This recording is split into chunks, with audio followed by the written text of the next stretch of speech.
It's another audio test here. Do we have good audio now?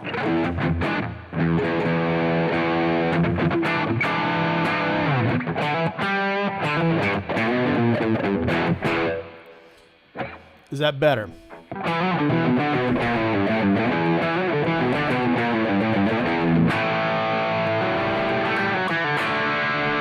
Okay, Aerosmith riffs. Look, I'm a massive rock and roll fan. This is emergency press conference type of thing.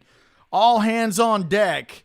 Aerosmith is retiring. Yo, I can't believe it. I've seen this band so many times. It's one of my all-time favorite rock and roll bands.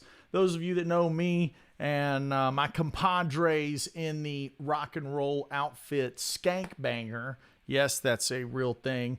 It's like the most real, not real thing I've ever been a part of. But yeah, we played tons of Aerosmith tunes. One of my very first rock concert was Aerosmith and Kiss in the 90s. I think I was like in high school, and unbelievable, like mega fan. I'm obviously younger than a lot of the Aerosmith purists that grew up with them in the 70s.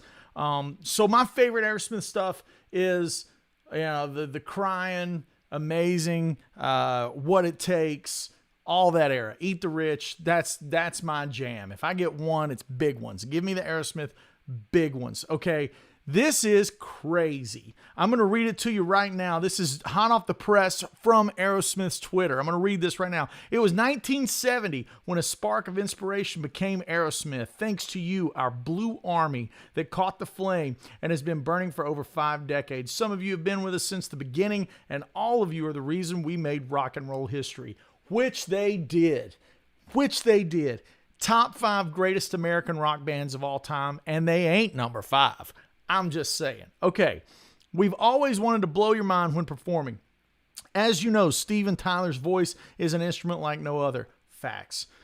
He has spent months tirelessly working on getting his voice to where it was before the injury. We've seen him struggling despite having the best medical team by his side. Sadly, it is clear that even with a full recovery from his vocal injury, it's not possible. So they're saying that the getting back to where he was is not possible. Okay, we've made a heartbreaking and difficult but necessary decision, and as a band of brothers, it's time to retire from the touring stage. Holy macaroni! I did not have this on my bingo card today. Okay, we're grateful beyond words for everyone who was pumped up to get on the road with us one last time.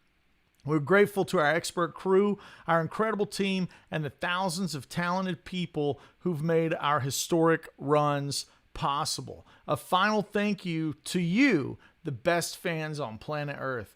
Play our music loud now and always. Man, I'm getting choked up. Dream on. You've made our dreams come true. This is amazing. This is like, I mean, it's like history right now. For those who purchase their tickets through Ticketmaster, you will automatically be refunded.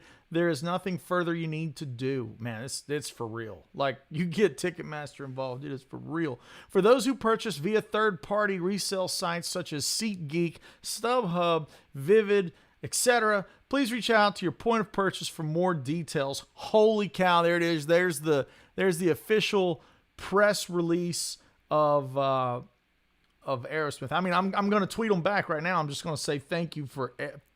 That's all you can say, is thank you for years of the greatest rock and roll. Yeah, I'm tweeting it right now. On Earth. Yeah.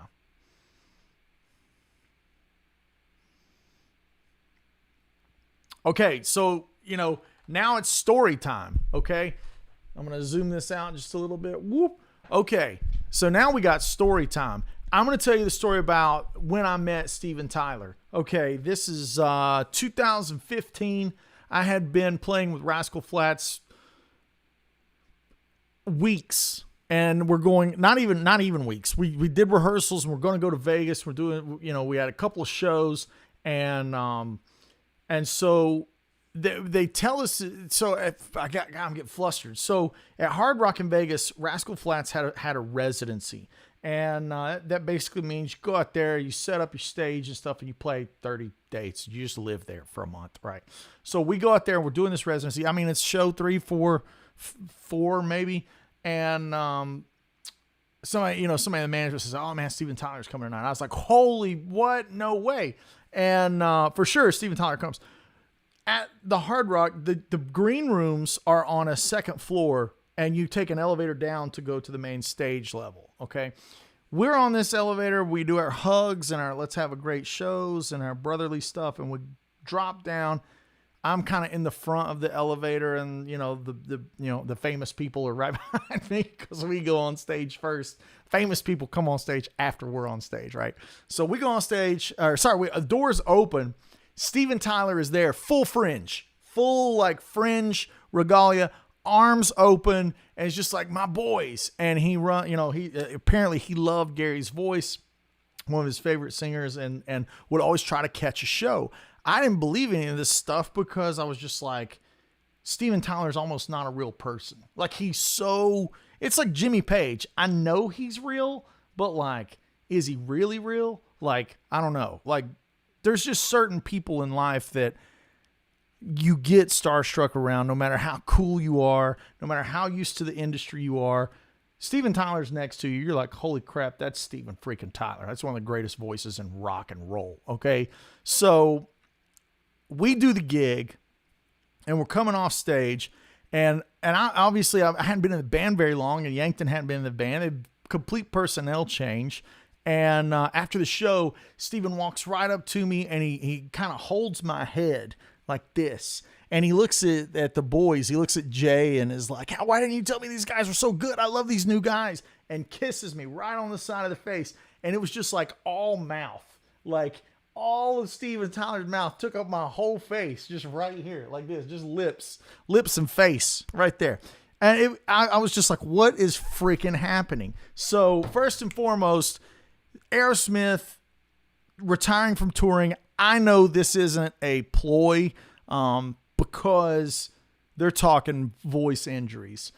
This came out of nowhere. This isn't something that I heard rumblings of throughout the music industry. There's like, how they got the dark web. There's like the dark music industry where you hear like little rumor mills and stuff like that. This is blindsiding me. Unbelievable. I can't believe it. So, I'm stuttering. I'm not putting on my game face right now because I just was like, holy crap. My buddy AJ texted me. He's in the chat right now, Andy Jeffers. So if you like the free range chicken videos and if you really like all the video content from the music videos, Andy Jeffers is your guy. If you like Live at Bijou, Andy Jeffers is your guy. He's the reason that this machine that we work on and this craft that we work on looks so good. He is that guy. AJ texts me. He's like, "Bro, look at this." He just sent me that link. I was like, I'm going live right now on YouTube. I have to talk to my people. I have to talk to my friends in the, online about this. So, wow. No rumors. This came out of nowhere. I'm pretty sure this is a legit thing that like this means the end of the road as far as touring goes. We might see him get out there and do something.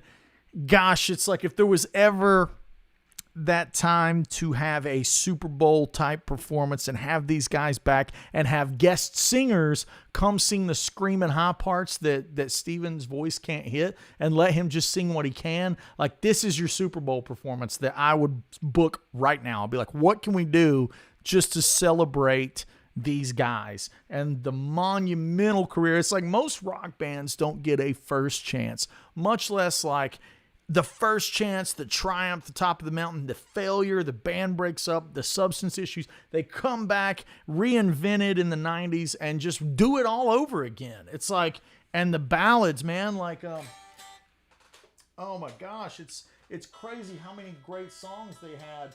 Let's see if I can get this thing in tune. And talk about some of the best Aerosmith riffs that there are. You know what I'm saying?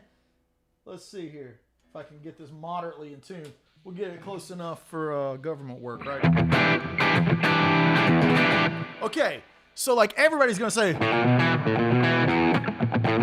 Like, that's a give me. Like, we're not even going to count that. But, like, man, here's the ones that I go for. I go for those ballads.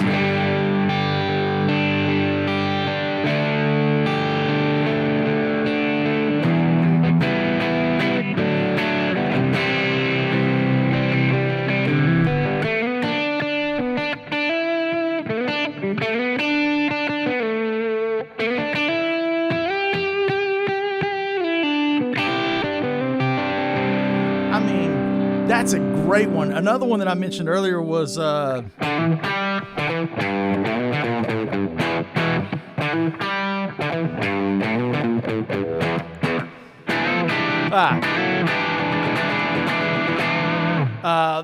what else? I mean, there's so many.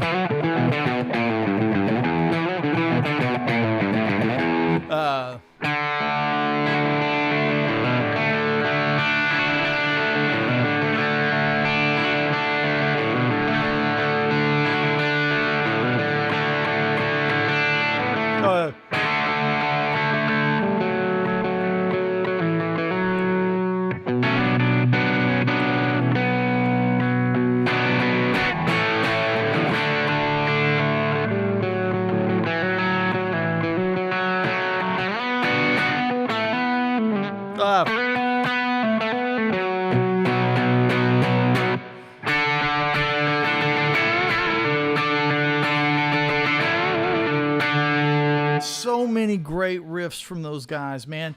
Chord changes that move and get interesting. Like going back to What It Takes. I love it. You can tell it's Les Paul, right?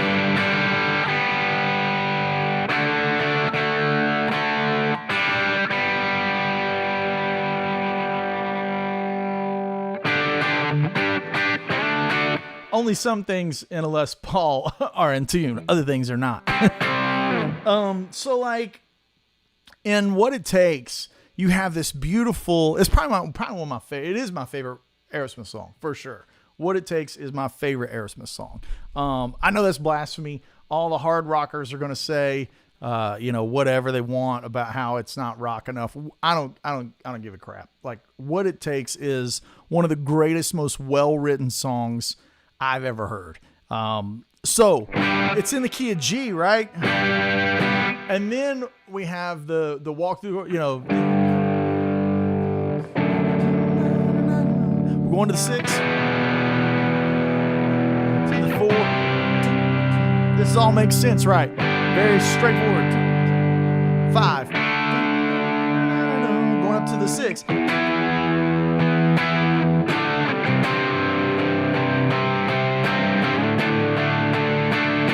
This is the used to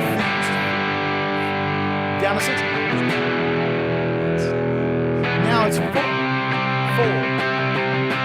Okay, we're gonna move the whole thing back a half step, and now the main key of the song is in. Isn't that crazy? Like the whole song drops down to F.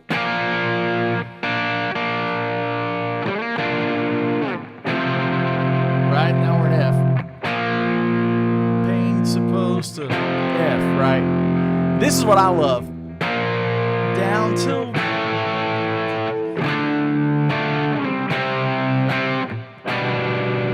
such great chord changes.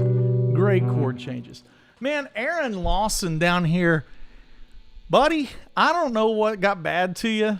I don't know if like maybe you had a girlfriend that loved Aerosmith and she dumped you.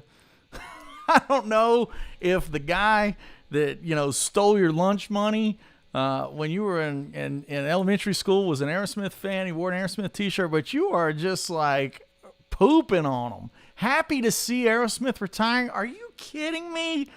No, man. I'm going to say take the L on that. No.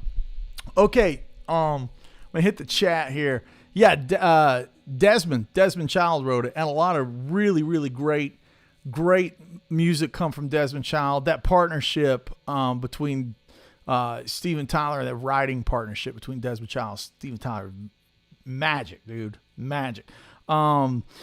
Great performance would be another one that was on, I think it was American Idol, that was Slash coming out and doing Dream On with them. God, it was just like house band and Steven Tyler doing it. He says, in the end, they weren't that good. Dude, think about this. I don't know how old you are, Aaron. Let me just be the rainbow and you can be the thundercloud, okay? I'm going to be the positivity. You be the negativity. I'm green team. You're red team. You're hitting me with, in the end, they weren't that good. Now, I don't know if you mean they weren't that good forever or if they weren't that good today. But let me just drop this on you.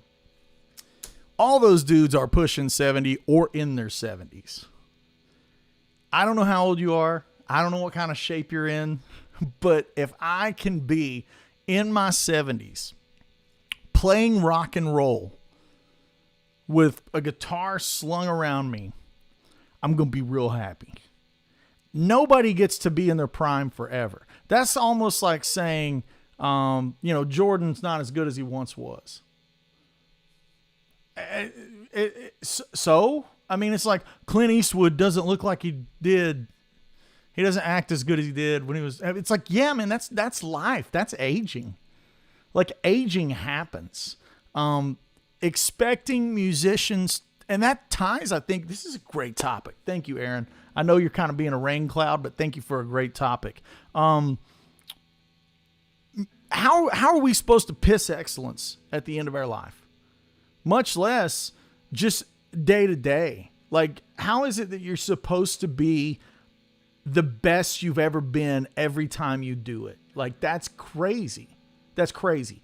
The fact that they're looking at Steven's voice and being like, man, it's not going to happen. We can't do it. We can't do it. Obviously, you had injuries and stuff. We gotta, age out gracefully. Hopefully they'll do some spots on TV every now and then and just drop in and do it. But like, God, man, what a run. All these legacy guys, it pisses me off to see people in, no offense, Aaron, I'm not saying that you piss me off. I'm just saying it pisses me off to get in comment sections of videos around legacy cats and see people poo-pooing on it. I hate it. It's like, I just want to go, it's like the Satriani thing, right? It goes back to that, the Howard Stern thing. It's like, everybody in the comments section, I just go, who the hell are you? You didn't do anything.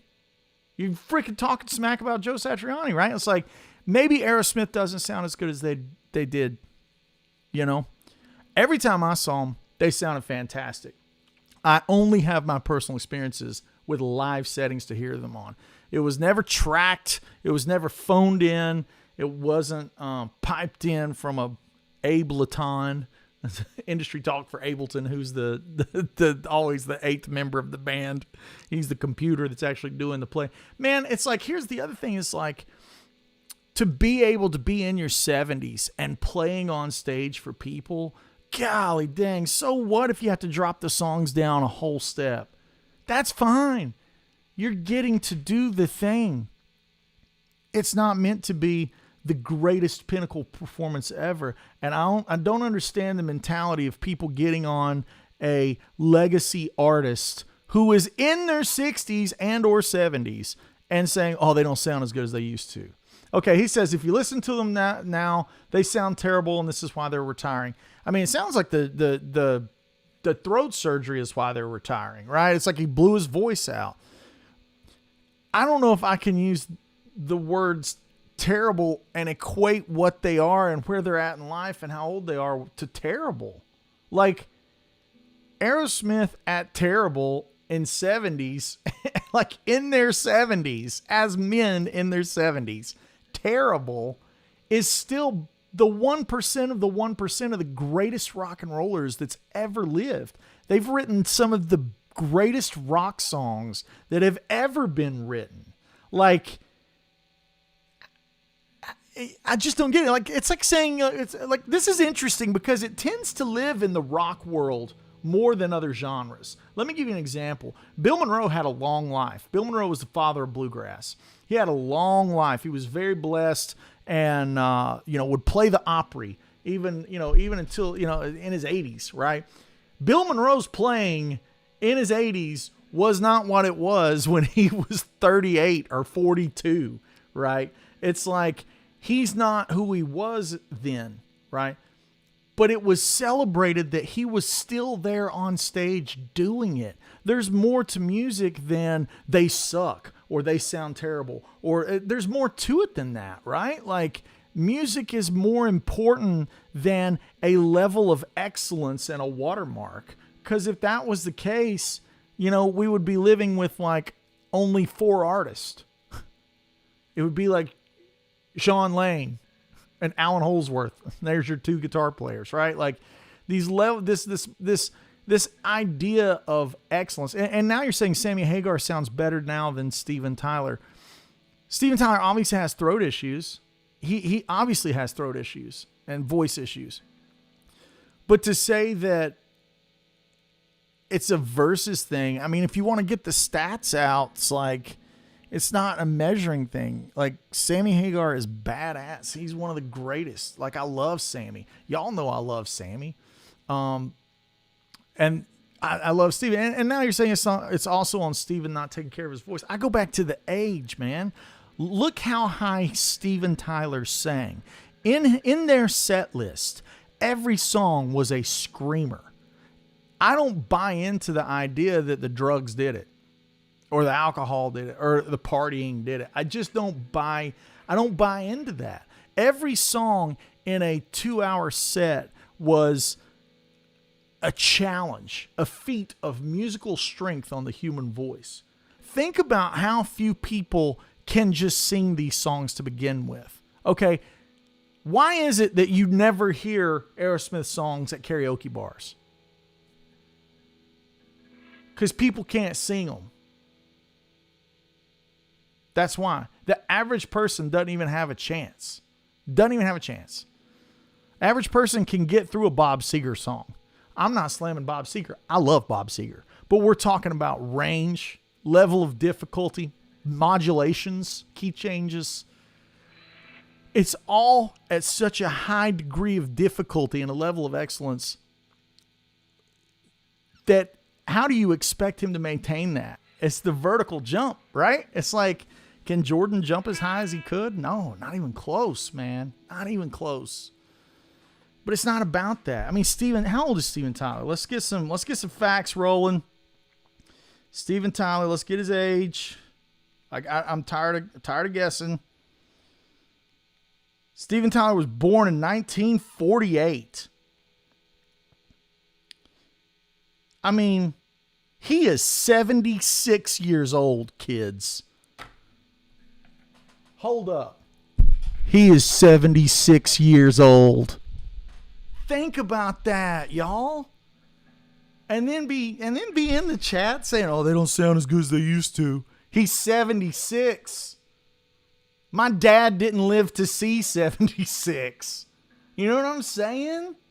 Like, think about the level of greatness that we're talking about. To walk on stage with Slash in your 70s and play Dream On and sing it. Like, what are we talking about not sounding as good as they once do or sounding terrible?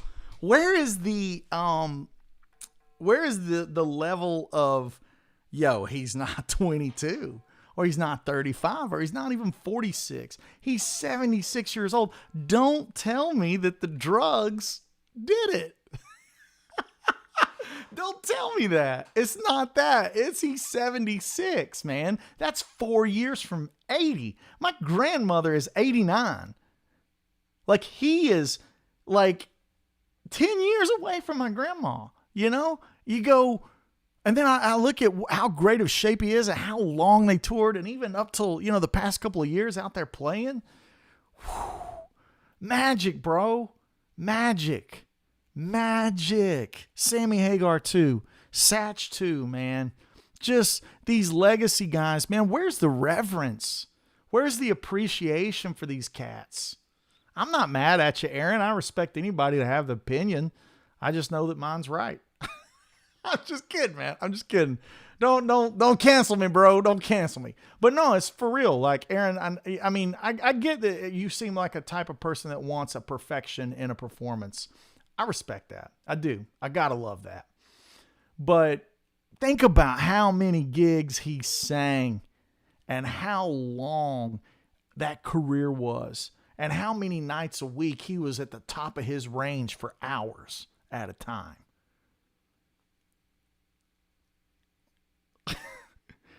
And it's stuff that nobody can do to begin with. It's not like this is like going out there and, singing a Morgan Wallen song. No offense, Morgan Wallen, but your stuff isn't that high. It's not.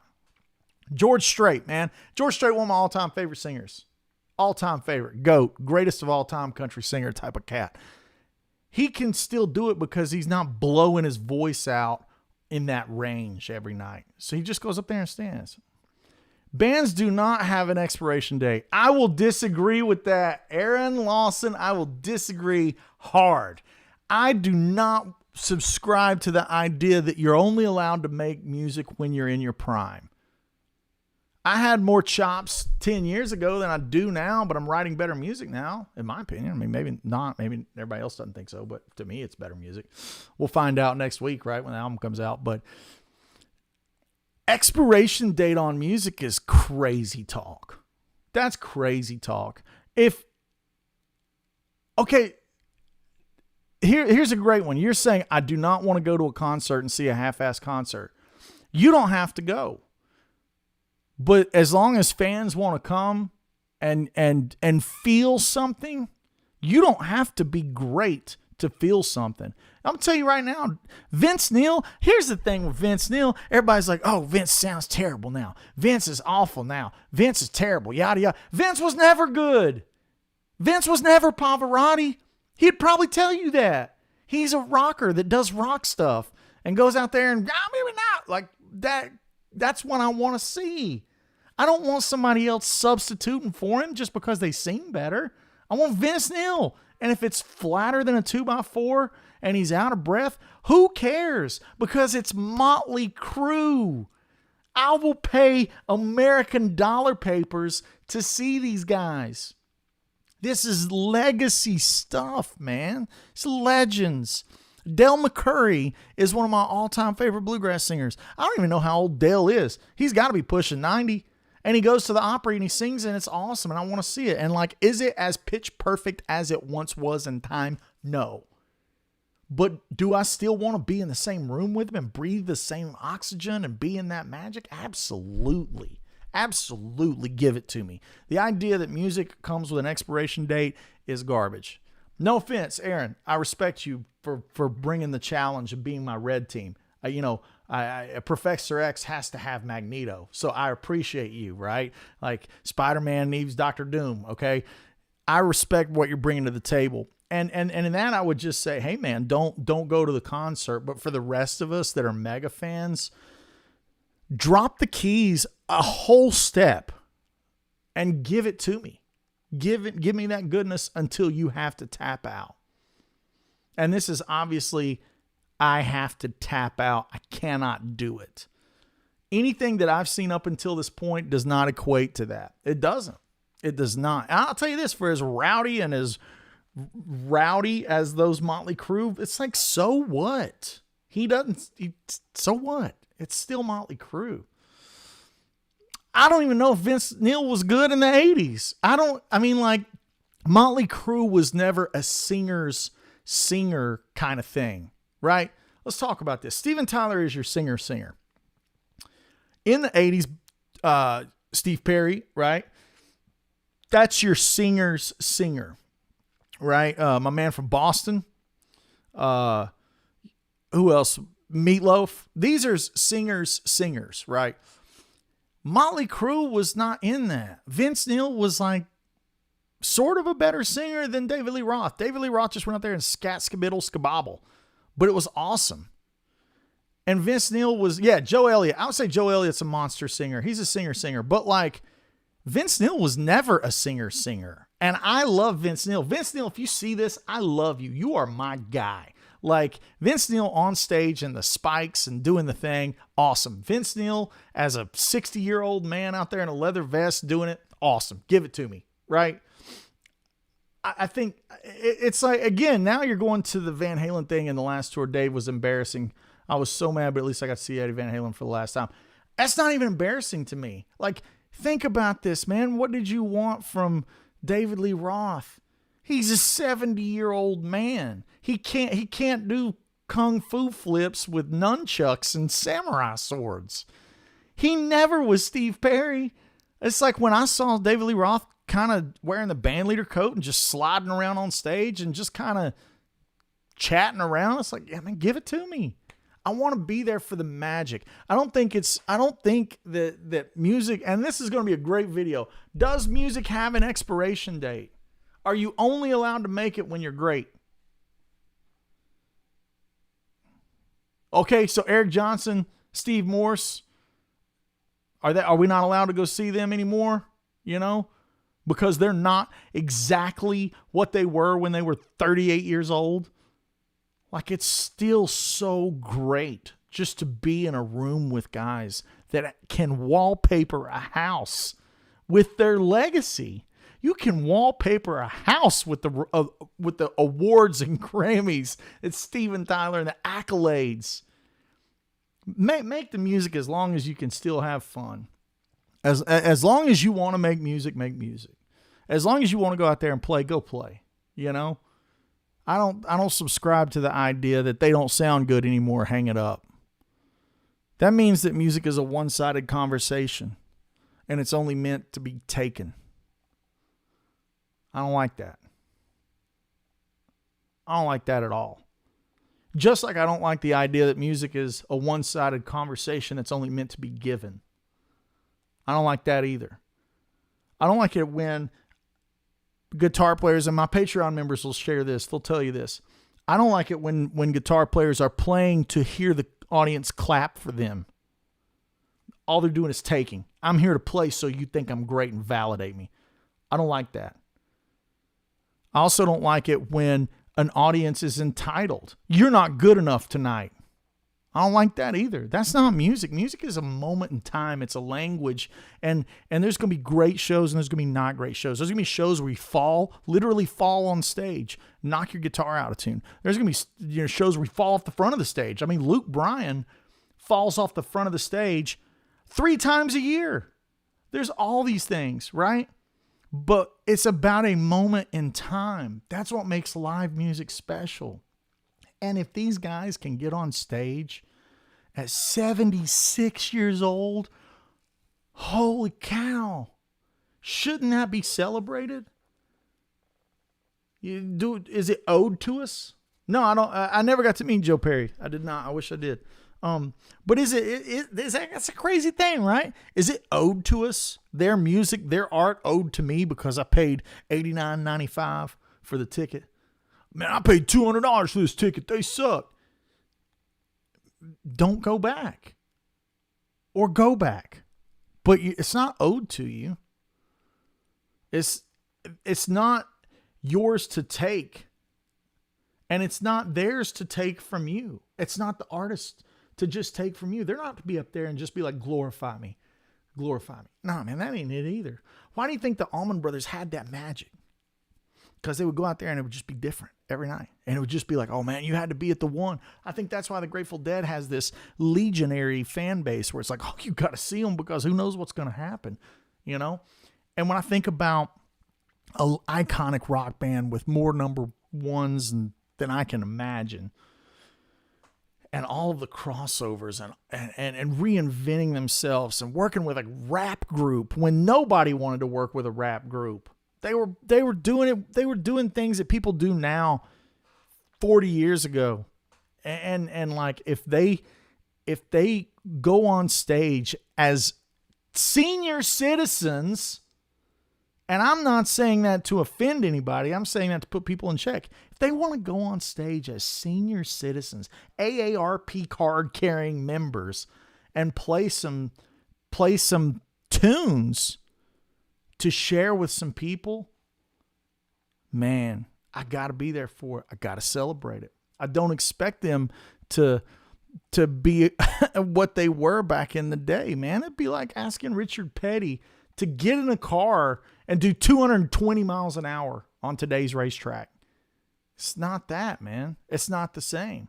It's bigger than that. It's bigger than that. That's my opinion on music, and I think I celebrate Aerosmith. I celebrate everything they've done. I hate that they got to hang it up because of his voice. But right now is a beautiful time to be a music lover because there's a lot of legacy guys, and they're touring. You know, I'm looking up here. I got my little Funkos. They sit on top of the monitors. These guys. I got Slash. I got Duff up there. I got, King Edwards over here. Axl Rose is right here. And let me say this: does Axl, and not sounding as good, it's like he did when he was 28. Does that mean they shouldn't go out and tour? Like, Slash is not as quick and fleet-fingered as he was 40 years ago, 4-0. Does that mean they shouldn't go out and play?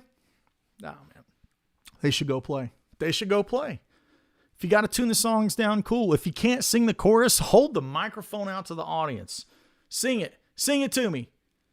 I can't hit it anymore. Sing it back to me. You know what I mean? It gets to a point where you want to see these guys, you want to go see them because it's a celebration of what they've given the world. That's what it is. You're not going there to hear their album. You're not going there to relive the youth because you saw them 30 years ago and it was the greatest performance you ever saw. You're going to celebrate that they gave the world that, right? You know what I mean? I know I sound like I'm on a soapbox, but this is powerful stuff. This is the reason I play guitar. I mean, Joe Perry, Slash, two of my biggest influences. I don't play like them. That's not the way that I play guitar, but that's the reason I have a Les Paul. It's the reason I like Les Pauls. It's the reason I like rock and roll and old Marshalls, old Fender amps.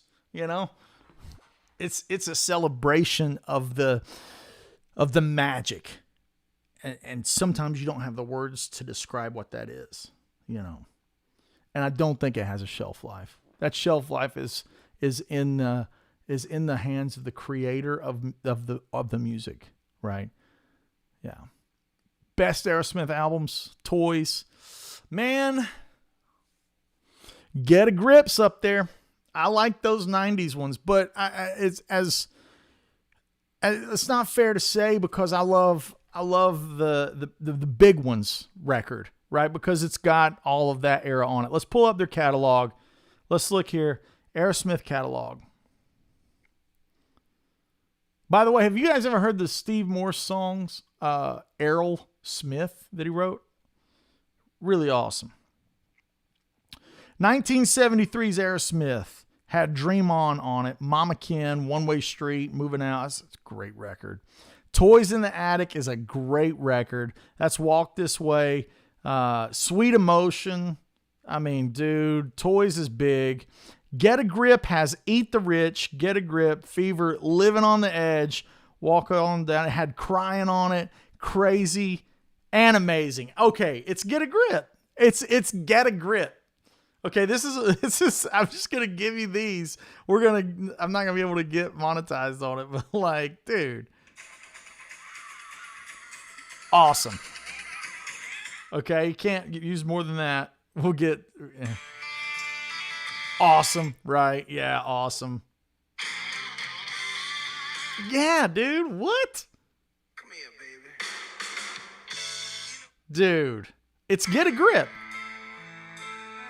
Easily. Yeah, that's the record. That's the one. It's Sahara, it's Errol.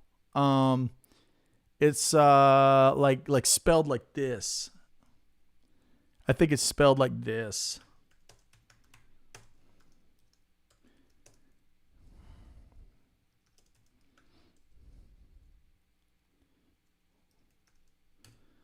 And it's on Major Impacts, I think. It's not factual, but I think it is. Yeah. Steven's melodies were higher and more vocally challenging. There's no question, dude. No question that those are some of the most challenging melodies. Yeah, for sure. Oh, Michael's saying it's not Get a Grip. He's saying it's Toys or Rocks. Get out of here. It's Get a Grip. It is. Oh, man. Fishbowl was saying I saw some random video of Slash doing some Phrygian sound and stuff. It blew me away. Yeah, man. That's what's the name of that tune? Apollonia? No, that's not right. What is that thing? Hang on. I got to look it up to make sure I got it right. The Slash song, what's it called? Anastasia, not Apollonia, Anastasia. It's this thing, right? Yeah, it's got this. Yeah, it's that one. Yeah. Yeah. So, man, I love that everybody has different favorites on this stuff. I love that people get passionate, and I love that people have their opinions on what they want their art and their music to be. I like that. That's cool. But to me, it's just like so much bigger than just you're good, right?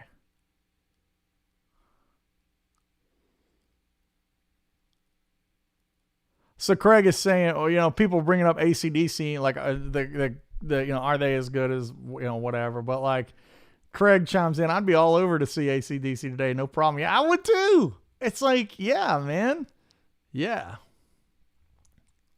Vote with the wallet, right? I want to see Carrie tour and sing for GNR. That's what Jay's saying. I think you could do these legacy gigs where you have guest singers, and the main cats. I think that could be cool.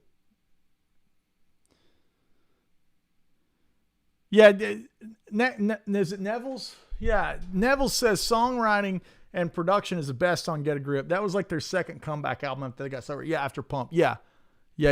Another one, man, dude. I love. What's the album that's got like Dude Looks Like a Lady and all that stuff? Is that Pump? Let's go back to Aerosmith and let's see. Man, Just Bush Play was a cool album that had Jaded on it. I like that one. Let's see what's on Pump. Yeah, Pump's got Janie's Got a Gun on it. Other Side. That's got What It Takes. Yeah, Pump's good, man. So Gems has got. Oh, that's a compilation thing. Nine in the Ruts. Chiquita 9 ain't it, man. Rockin' a Hard Place. Ain't it. What's Done with Mirrors? That ain't it. Pandora's Box? No, that's another they got a lot of compilation records, don't they? Holy cow.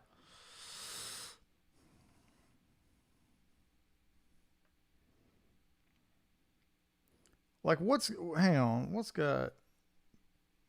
record is this on? Oh yeah, okay. That's on let's go there. Is that 9 Lives? It's on that one. Crap, why does it keep doing that? Stop doing that. Let's check it again one more time. Yeah, let's check 9 Lives. Man, Falling in Love is Hard on the Knees. That's a good one. Pink is on that one. Okay, so Pink is on 9 Lives, but that's doesn't have as many bangers as Get a Grip does. Yeah, there's some really good tunes, man. It's got to be Get a Grip for me. It does. Yeah. Some good ones, though. Jeez. Okay, Permanent Vacation. Is that the one? Permanent Vacation. Yeah, I think you guys are right. I'm just looking through Aerosmith collections. Yeah, man. Golly dang. This one's good, too. This got Ragdoll on it. Angels on this one. Yeah. Man, every album's just got a heater on there, man. Yeah, Fishbulb's got a good point. You know, Bon Scott died. Is that when they stopped? No, that's not it. A lot of great songs. I mean, hey, here's a hot take. I'm a Brian Johnson man when it comes to AC/DC. I would rather hear Brian Johnson sing Bon Scott songs than if I could invert that and hear Bon Scott sing Brian Johnson songs. I like Brian Johnson. I mean, with the little pork pie hat, tank top, the way he kind of, I mean, he's cool, dude. He's cool. Yeah, so here's the challenge, right? For you guys that are guitar shredders, monster players, yo, try to nail those Joe Perry solos. It's impossible. Just there's a grease in there that just it's hard to replicate. It's so hard to replicate. You can't do it, man. Get a Grip plays like a greatest hits album. Yeah.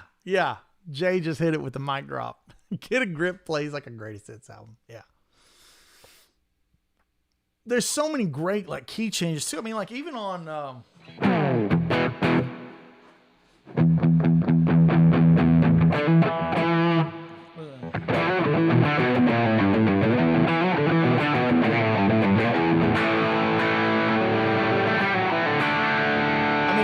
that's got this like it's got this like E sound, but like it goes to the 5 for the chorus, and the chorus is really great lyric.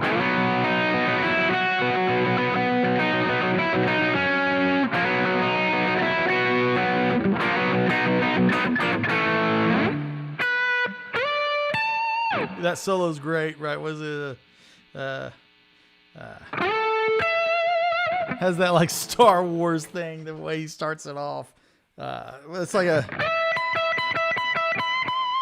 that thing, right?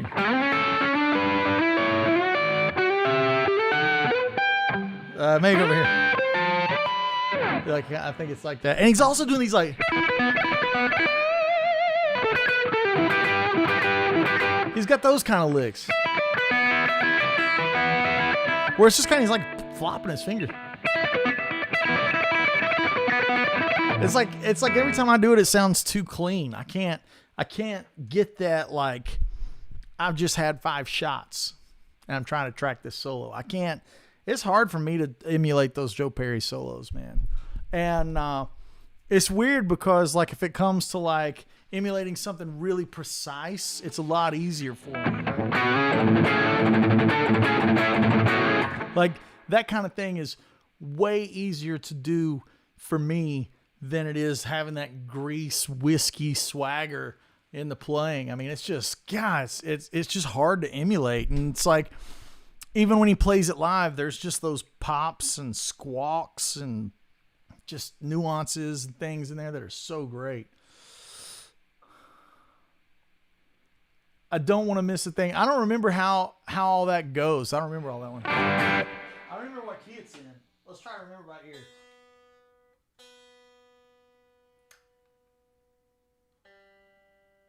I wonder if I can get enough of it on here to like, and not let the microphone hear it so I can at least have a reference. Don't want to miss a thing. Yeah, let's see.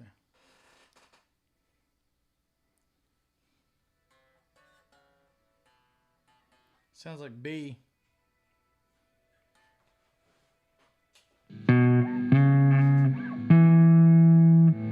That's the bass line in the string part.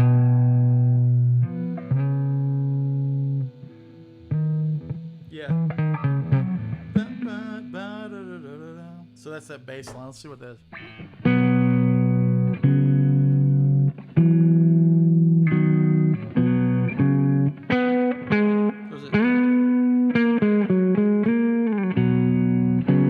It has all those big sus chords in the string arrangement. Hang on.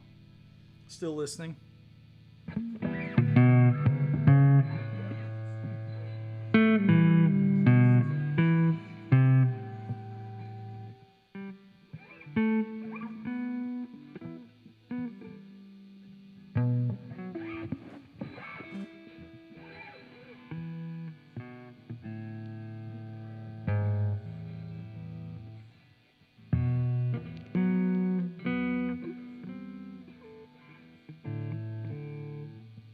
Let's get that again from the top so I can just hear a little bit more of it, right?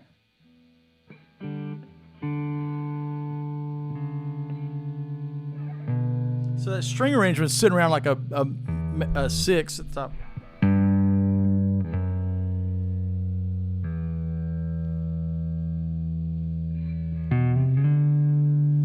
Okay, so that's the front of it.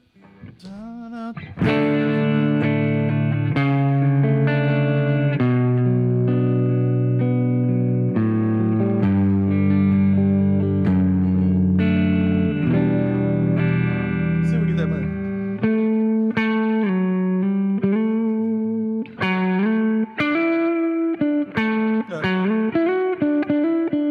Yeah, so that's your melody line.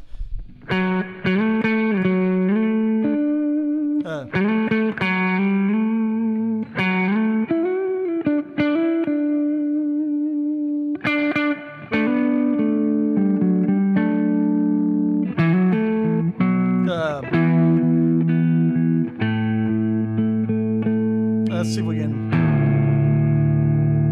get a bass player.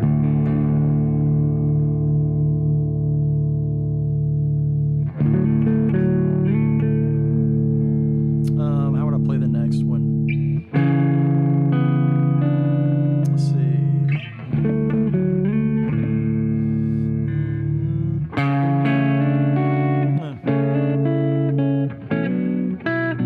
Yeah, maybe like that. Let's try that.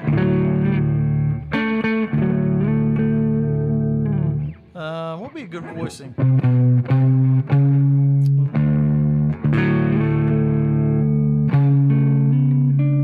It's gonna be too wide there.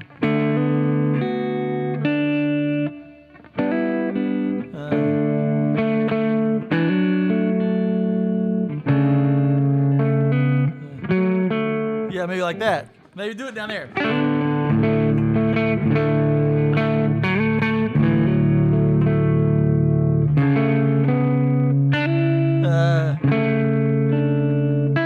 I need to get up there to that third. Like that. Maybe that's the voicings we use.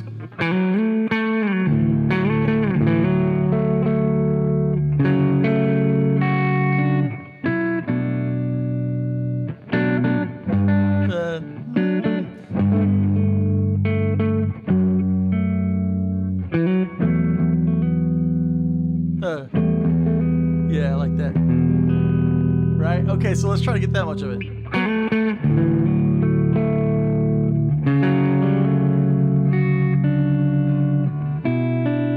That's nicer right there with that open voice.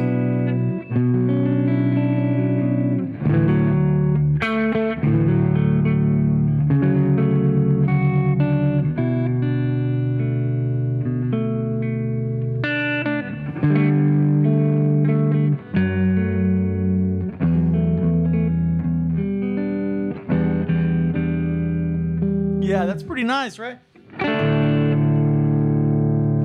This will be fun, right? Let's see if we can get through this. Yeah, it is Christmassy when you do it like that. I like this voicing, though.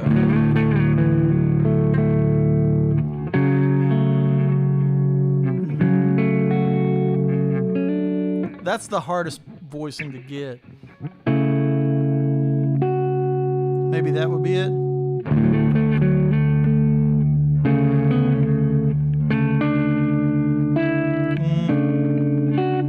I don't like that as good as this.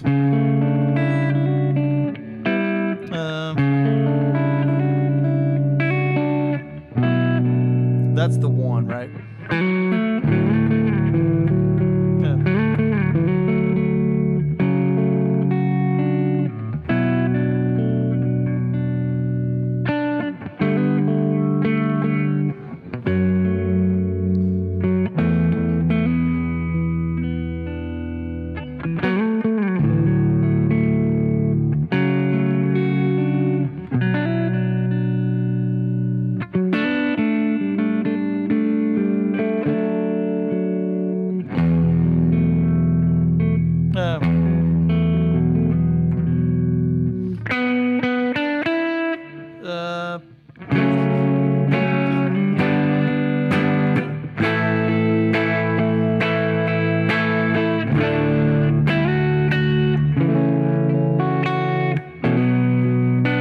That's going to be really hard to do all of those voicings at the same time, right?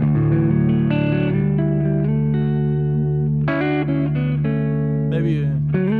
I like the front of it, though. This will give me something to work on this weekend.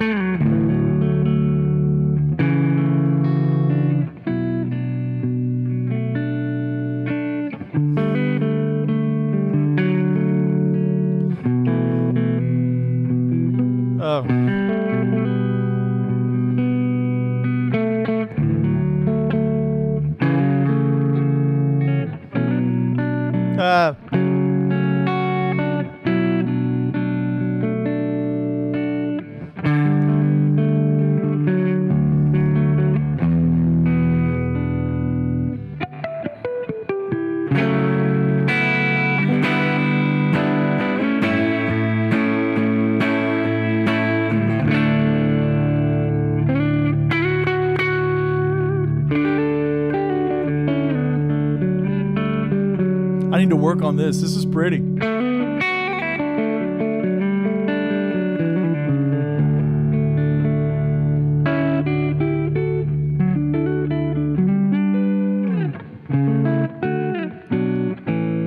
Yeah, I need to work on that. Another one I was working on, the key of D. I just have the first couple of measures, and it's not really that good. Let's see.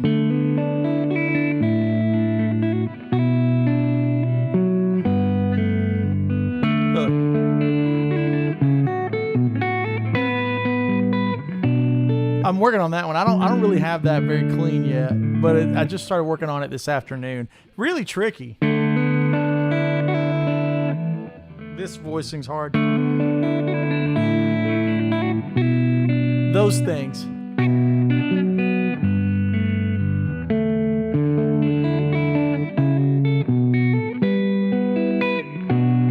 Or I think it's more like that. Yeah. Yeah. It's just stuff that's kind of, always something to work on. But now I'm going to work on that. Don't want to close my eyes. That'd be really pretty. It's going to be a hard tune to work out. There's so many movements in his melody line that putting it into grips is going to be really, really challenging. Yeah.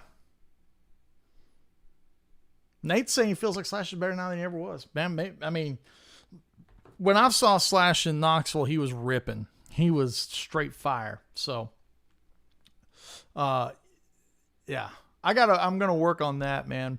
And I'm gonna work on that Don't Want to Miss a Thing. It's pretty tunes, man. And I guess that's it for now.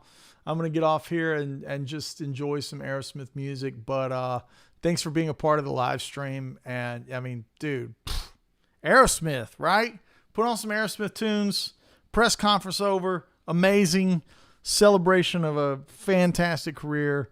Talking greatest of all time type of stuff. Love you guys. 1 week from today will be the album release. So, check it out if you're inclined.